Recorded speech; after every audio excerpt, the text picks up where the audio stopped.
Salve galera, bem-vindos a mais um episódio da série A Maldição dos Nove.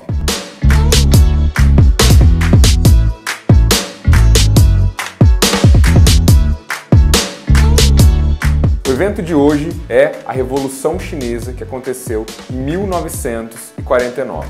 Mas antes da gente falar desse evento em específico, é muito importante a gente trabalhar o contexto no qual ele está inserido.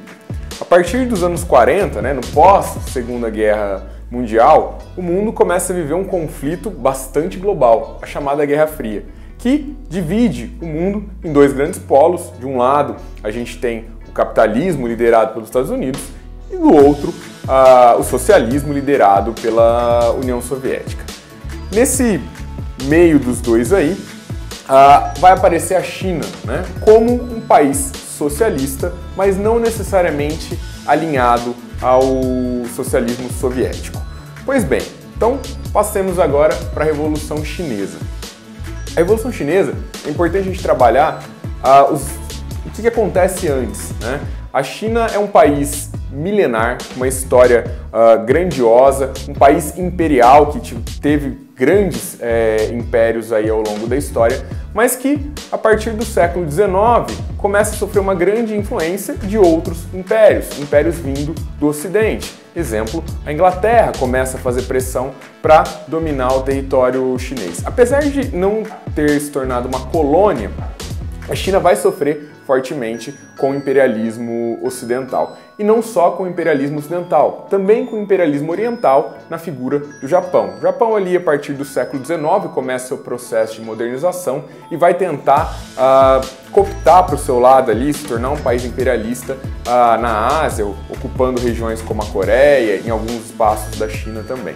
Pois bem, a China, que historicamente é um país imperial, se torna, a partir do começo do século XX, uma república.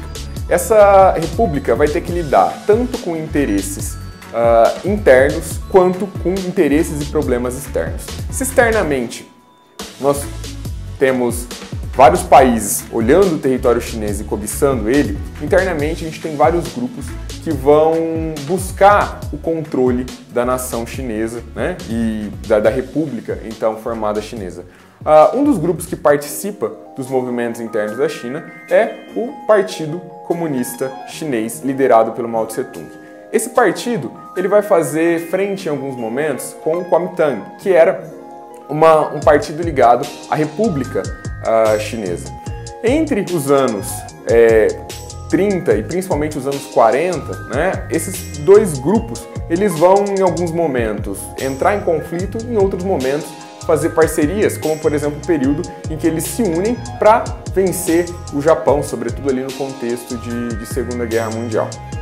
Com o fim da Segunda Guerra Mundial, com a vitória dos chineses sobre os japoneses e principalmente com a própria derrota dos japoneses, que vão perder sua força de atuar de maneira imperialista ali na Ásia, pelo menos por um momento, a China começa a voltar para suas questões internas.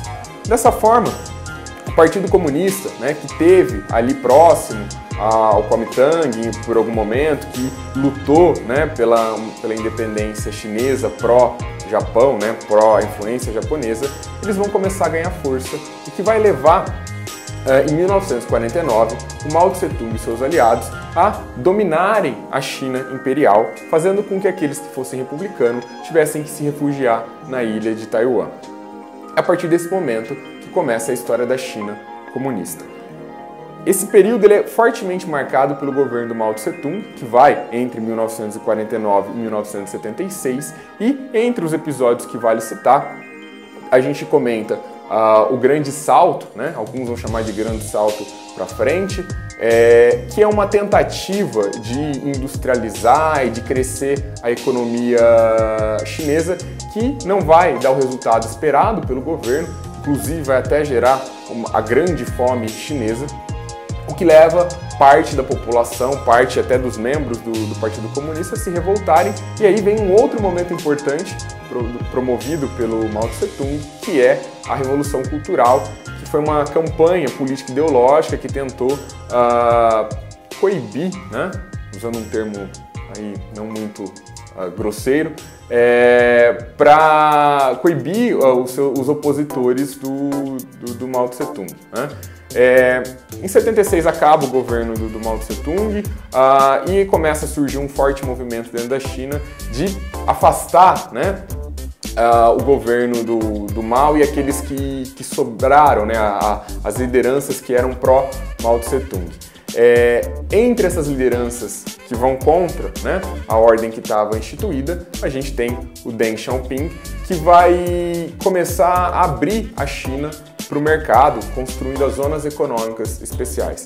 Essa abertura econômica não muda o contexto político da China. Até hoje a China se autoproclama como um governo socialista, como uma nação socialista, mas isso permitiu que a China alavancasse bastante a sua economia, se tornando, né, a partir dos anos de 2010, a segunda maior economia do mundo e tendo até projeções para que ela se torne daqui a algum tempo a maior economia do mundo. Esse foi mais um episódio da Maldição dos Nove. Até o próximo.